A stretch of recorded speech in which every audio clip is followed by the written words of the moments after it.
Let me show you how easy it is to set up privacy policy for your Shopify store. So the first thing what you do, you have to go to the settings, and in the settings you look for the policies page, and in the policies page you need to look for the privacy policy. So it is here, and what is good thing, Shopify has already template, and you just press here replace with the template or generate template, and then you save it.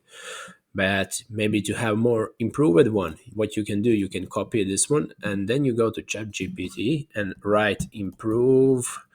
my Shopify privacy policy. See, and paste that one you copied from the Shopify and ask so, and then you just wait for ChatGPT to generate one, as you can see here, and then you just copy it and again paste it here, save it, and to see how it looks on your store, you need to go into the checkout, and under the checkout you can see here it is privacy policy, and that's how it will look on your site. And if you want, you can also add it on the footer through navigation.